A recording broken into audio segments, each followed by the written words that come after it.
নমস্কার বন্ধুরা, জয়শ্রী প্রদীপ কিচেন ব্লগে সবাইকে স্বাগতম। আজ আমি একটি নতুন রেসিপি নিয়ে হাজির হয়েছি। আজ আমি আপনাদের কোনো রকমের ঝামেলা ছাড়াই চিকেনের লাল লাল ঝোল করে দেখাবো। তবে চলুন বন্ধুরা, খুব বেশি দেরি না করে আমি রেসিপিটা শুরু করি। এখানে আমি 750 গ্রাম চিকেন নিয়েছি, আর চিকেনগুলো আমি ভিনিগার দিয়ে খুব ভালো করে ধুয়ে নিয়েছি। এবারে চিকেনগুলো ম্যারিনেট করে নেব। 3টে মাঝারি সাইজের পেঁয়াজ আমি কুচি করে নিয়েছি। এবারে আমি অর্ধেকটা চিকেনের মধ্যে দিয়ে দেবো।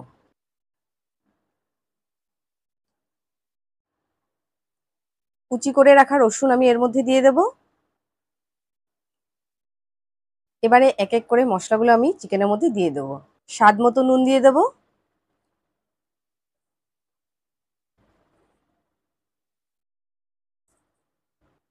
হলুদ গুঁড়ো দিয়ে দেব।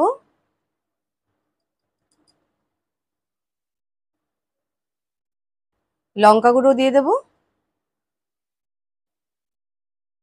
ঝালটা আপনারা যেরকম পছন্দ করেন সেই অনুযায়ী দেবেন। জিরে গুঁড়ো দিয়ে দেব। ধনে গুঁড়ো দিয়ে দেব। চিকেন মশলা দিয়ে দেব।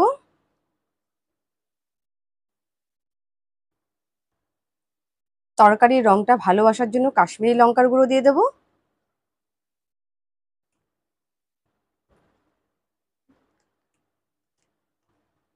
আর 10টা মতো গোলমরিচ দিয়ে দেব। 3টে এলাচ নিয়েছি, আর এলাচের মুখগুলো আমি ফাটিয়ে দিয়েছি। 2টো দারচিনি নিয়েছি, এর মধ্যে দিয়ে দেব। এবারে সর্ষের তেল দিয়ে দেব।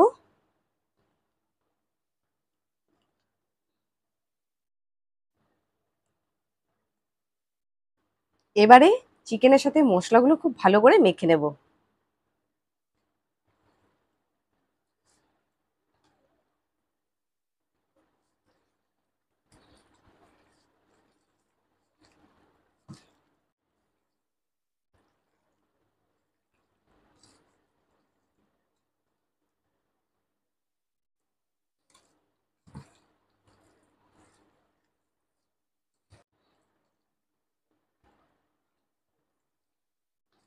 বন্ধুরা, আপনাদের যদি কারো প্রতি রাগ থাকে তবে চিকেনের উপর উঠিয়ে নেবেন। মজা করছিলাম একটু। আসলে চিকেন ম্যারিনেশনটা যত ভালো হবে, চিকেনটা খেতে কিন্তু ততটাই ভালো লাগবে।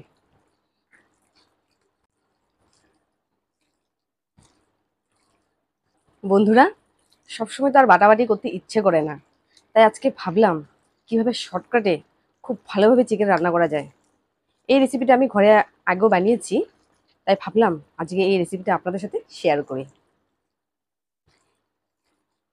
এদিকে দেখুন, আপনাদের সাথে কথা বলতে বলতে আমার চিকেন ম্যারিনেট করা হয়ে গেছে।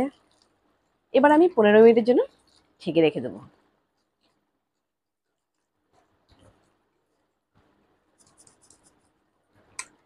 কড়াই চাপিয়ে দিয়েছি। এবারে কড়াইতে সর্ষের তেল দিয়ে দেবো।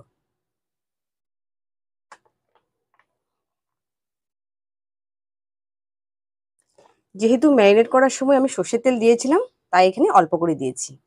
তেল গরম হয়ে গেছে। এখানে আমি একটা তেজপাতা নিয়েছি, আর এই তেজপাতাটাকে আমি দোফালা করে কড়াইতে দিয়ে দেবো।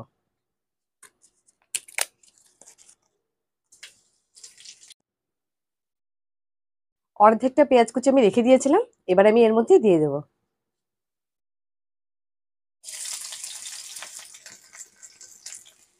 পেঁয়াজগুলো একটু নেড়ে চেড়ে নেবো।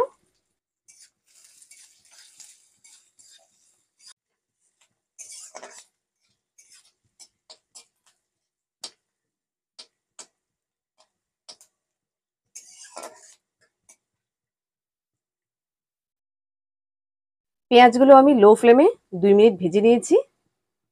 4টে ছোট সাইজের আলু আমি ডুমো ডুমো করে কেটে নিয়েছি। এবারে আমি এর মধ্যেই দিয়ে দেবো।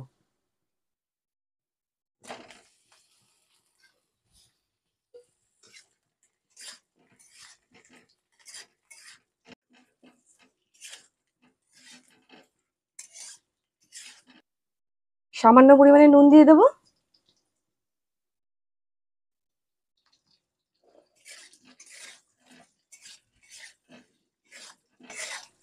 এবারে লো টু মিডিয়াম ফ্লেমে আমি আলুগুলো ভেজে নেব।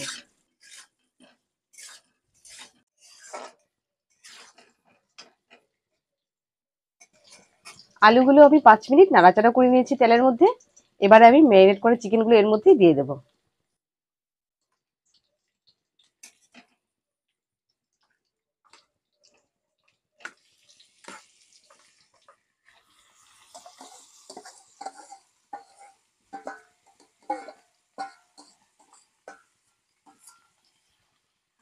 সবকিছু খুব ভালো করে মিক্স করে নেব।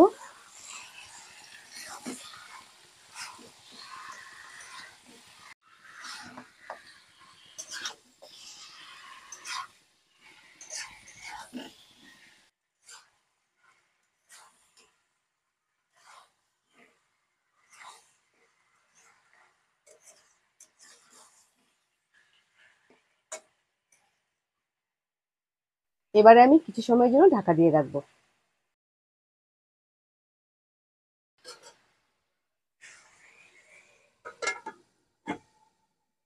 5 মিনিট হয়ে গেছে। এবারে আমি ঢাকাটা তুলে নেব। এই যে দেখুন বন্ধুরা, ঢাকা দেওয়ার পর চিকেন থেকে আর পেঁয়াজ থেকে অনেকটা জল বেরিয়ে এসেছে।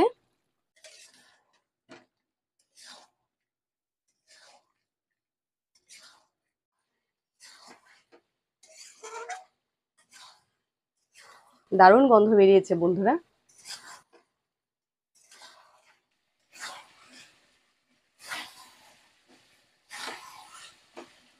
বন্ধুরা, চিকেনগুলো আমি খুব ভালো করে কষিয়ে নিয়েছি। আর এই যে দেখুন, মশলা থেকেও তেল ছেড়ে দিয়েছে।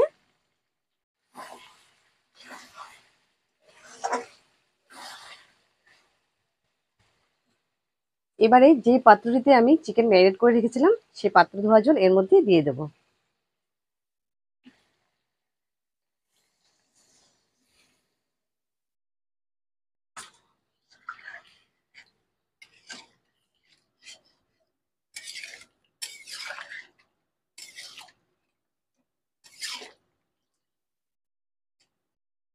লো টু মিডিয়াম ফ্লেমে আমি আবারও কিছু সময়ের জন্য ঢাকা দিয়ে দেব।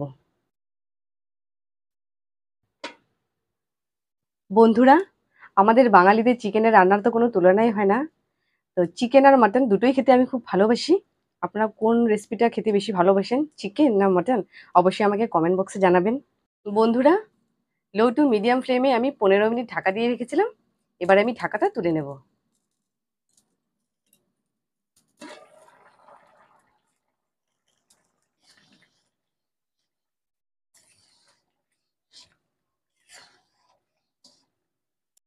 এবারে আমি চেক করে নেব আলুগুলো ভালোভাবে বয়েল হয়েছে কিনা। এই যে দেখুন বন্ধুরা, আলুগুলো খুব ভালোভাবে বয়েল হয়ে গেছে।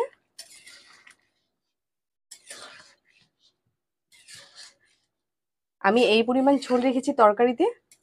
আপনারা আপনাদের পছন্দ মতো করে ঝোল রাখবেন।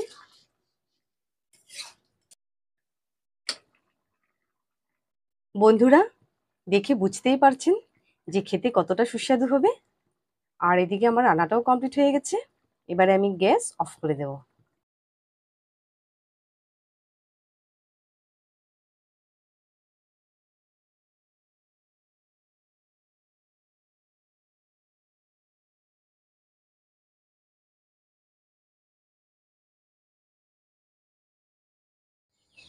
বন্ধুরা, ভিডিওটি আমি এখানে শেষ করছি। যদি ভিডিওটি আপনাদের ভালো লেগে থাকে তাহলে অবশ্যই লাইক করবেন, কমেন্ট করবেন, শেয়ার করবেন এবং প্লিজ সাবস্ক্রাইব অবশ্যই করবেন। আর আমাদের চ্যানেলের নোটিফিকেশনগুলো আগে থেকে পাওয়ার জন্য পাশের যে বেল আইকনটি আছে সেখানে ক্লিক করে দেবেন। পরবর্তী ভিডিওতে আবারও একটি নতুন রেসিপি নিয়ে আমি আপনাদের সামনে হাজির হব। সকলেই ভালো থাকবেন এবং সুস্থ থাকবেন। ধন্যবাদ।